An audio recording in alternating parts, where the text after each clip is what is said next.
Selamat malam Ibu dosen dan teman-teman kelas S1. Hari ini kami dari kelompok 3 akan mempresentasikan hasil jurnal yang sudah kami review.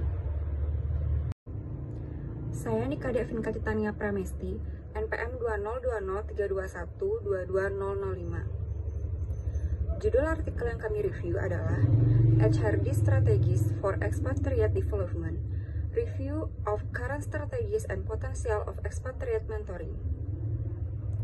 Nama penulis adalah Yunuk Aliskim. Nama jurnal Manajemen SDM Internasional. Tahun dan halaman dipublish pada tahun 2007 dengan 8 halaman. Pendahuluan, ekspatriat merupakan sumber daya manusia yang sangat penting dan sarana bagi organisasi global. Melalui tinjauan literatur, makalah ini mengkaji strategi HRD yang telah digunakan untuk mengembangkan ekspatriat untuk penugasan internasional, mengidentifikasi kesenjangan dalam strategi HRD saat ini, dan menyelidiki potensi unik dari pendampingan ekspatriat yang berkontribusi terhadap pengembangan ekspatriat di ketiga tahap ekspatriasi. Subjek dalam penelitian ini, pengembangan sumber daya manusia internasional, mentoring, dan pengembangan ekspatriat.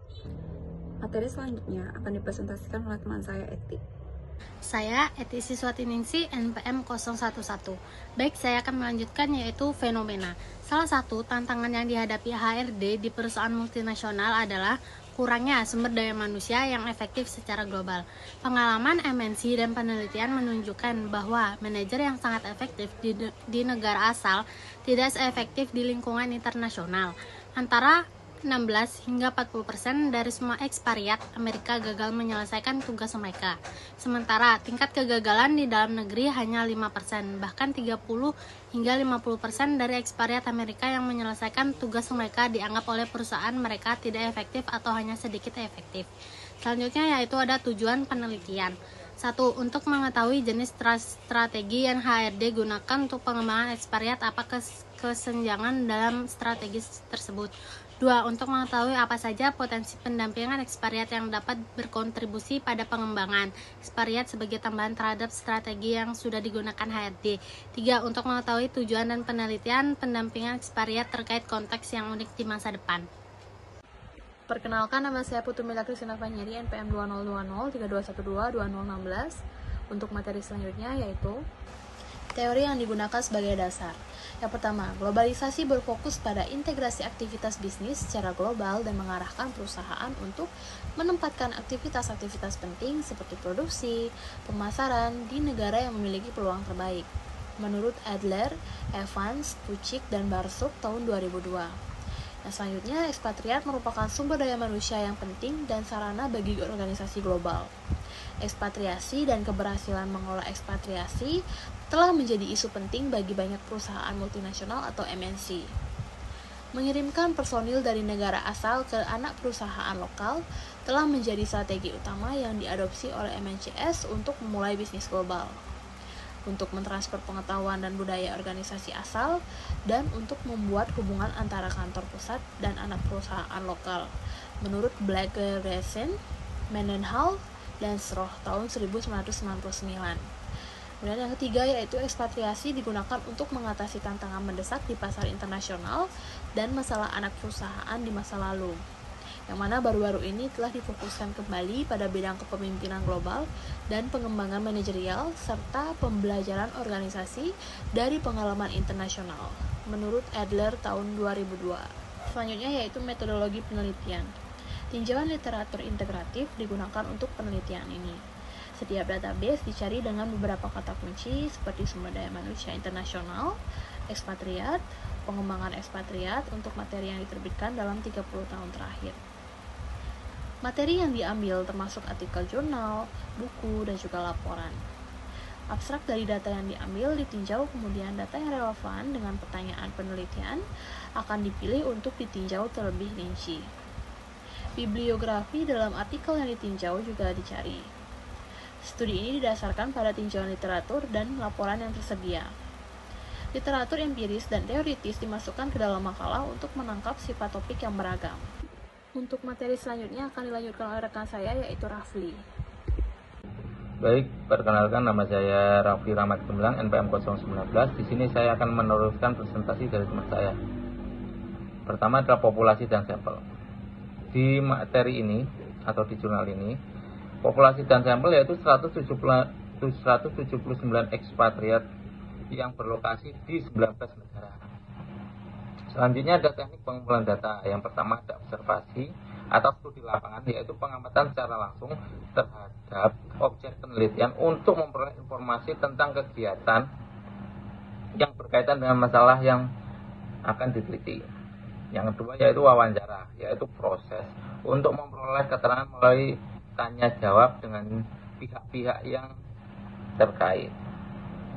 Selanjutnya ada teknik analisis data, yaitu pengumpulan data, yaitu mencari dan mengumpulkan data yang diperlukan terhadap berbagai jenis dan bentuk data yang ada di lapangan. Kemudian data-data tersebut dicatat. Yang kedua yaitu verifikasi data, yaitu data-data yang diperoleh dari hasil wawancara, diobservasi, kemudian peneliti mencari makna hasil penelitian, peneliti berusaha mencari pola, hubungan, serta hal-hal yang sering timbul dari hasil penelitian atau data yang diperoleh. Peneliti membuat kesimpulan-kesimpulan yang kemudian diverifikasi. Sekian presentasi dari saya, akan diteruskan oleh teman saya. Terima kasih. Perkenalkan, nama saya Niputu Mira Widya Putri Astuti, NPM 2020321028. Di sini saya akan menjelaskan hasil dan pembahasan dari review jurnal yang telah dilakukan oleh kelompok saya. Pertama, bentuk-bentuk alternatif dari mentoring klasik mungkin merupakan lensa yang lebih tepat untuk melihat mentoring ekspatriat. Mengingat praktik umum ekspatriasi jangka pendek yang biasanya 2-5 tahun dan juga isu-isu lintas budaya. Hal itu tidak mungkin bagi ekspatriat selama penugasan internasional mereka untuk mengembangkan hubungan mentoring tradisional yang merupakan hubungan pengembangan satu lawan satu yang intens dengan durasi yang relatif lama, dengan seorang mentor yang memiliki status superior dalam organisasi. Hubungan ini cenderung lebih pendek, kurang intens, dan lebih longgar dibandingkan dengan mentoring pada umumnya. Konsep mentoring yang lebih luas seperti mentoring sebaya, pendekatan jaringan perkembangan, mentoring bersama, atau bentuk mentoring sekunder akan menjadi kerangka yang tepat untuk mempelajari mentoring ekspatriat. Hubungan rekan kerja dapat berfungsi sebagai alternatif mentoring yang menyediakan fungsi serupa dengan pertukaran dua arah dan timbal balik yang lebih ditekankan daripada bantuan satu arah. Jaringan pengembangan didasarkan pada pernyataan bahwa orang sering menerima bantuan pengembangan bukan dari seorang mentor, melainkan dari orang-orang yang mirip dengan mentor. Seorang ekspatriat dapat diberikan fungsi mentoring dari rekan-rekannya atau pengembang yang beragam, termasuk ekspatriat yang bekerja untuk organisasi lain di negara tuan rumah yang sama, dan rekan-rekan di negara tuan rumah dari jaringan pengembangannya. Kedua, memeriksa program mentoring formal untuk ekspatriat sangat praktis dan bermanfaat bagi organisasi internasional perusahaan multinasional. Penelitian telah menunjukkan bahwa program mentoring formal bermanfaat bagi karyawan dan organisasi, meskipun mungkin tidak seefektif hubungan mentoring informal. Penelitian yang mempelajari isu-isu perencanaan dan proses implementasi pelatihan ekspatriat formal yang sukses akan membuka pintu bagi organisasi untuk membantu para ekspatriat mengadopsi mentoring sebagai salah satu strategi pengembangan mereka sehingga dapat meningkatkan kemampuan manajemen global dan kinerja karyawan. Bersamaan dengan itu, pelatihan ekspatriat dalam peran mentoring akan sangat membantu. Ketiga, penelitian mengenai isu-isu lintas budaya atau dampak dari perbedaan budaya terhadap mentoring ekspatriat perlu dilakukan agar perusahaan dapat lebih memahami mentoring ekspatriat. Penelitian Feldman dan Bolino 1999 menemukan bahwa ekspatriat yang bekerja di negara dengan jarak budaya yang lebih besar menerima lebih sedikit mentoring dibandingkan ekspatriat di negara dengan jarak budaya yang lebih kecil. Studi ini menunjukkan hal yang menarik bahwa budaya negara tuan rumah memiliki pengaruh terhadap seberapa banyak mentoring yang diterima ekspatriat. Dan mentoring ekspatriat dari negara tuan rumah mungkin tersedia di beberapa negara tetapi tidak di negara lain. Bersamaan dengan itu, Noe 2002 menyebutkan bahwa meskipun memiliki orang di negara tuan rumah sebagai mentor bagi ekspatriat merupakan hal yang intuitif bagi MNC, kemungkinan besar mentor dan anak didiknya adalah ekspatriat dengan kewarganegaraan yang sama. Perkenalkan, nama saya Karya Agus Krisnandi Masawa dengan NPM 2020321. 22032. Untuk kali ini saya akan melanjutkan presentasi dari kelompok saya mengenai kesimpulan dari jurnal yang telah kami review. Kesimpulannya, peneliti berusaha untuk memahami strategi HRD apa yang telah digunakan untuk pelatihan dan pengembangan ekspatriat, dan untuk mengeksplorasi potensi yang dapat diberikan oleh pendampingan ekspatriat melalui tinjauan literatur. Temuan-temuan tersebut akan dirangkum dan didiskusikan dalam bagian ini. Pertama-tama, meskipun indikator buruknya persiapan ekspatriat untuk penugasan internasional dan kinerja ekspatriat yang buruk telah dilaporkan, banyak organisasi belum menawarkan kesempatan penelitian dan pengembangan bagi ekspatriat seperti yang diserukan oleh para ahli.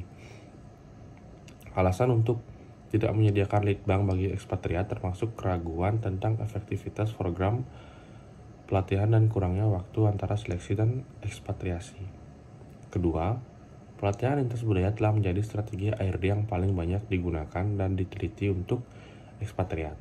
Hal ini konsisten dengan temuan yang menunjukkan bahwa ekspatriat biasanya dipilih dari manajer yang sangat efektif dan masalah kinerja yang buruk bukan pada kemampuan manajerial ekspatriat secara umum, tetapi pada penyesuaian internasional yang buruk.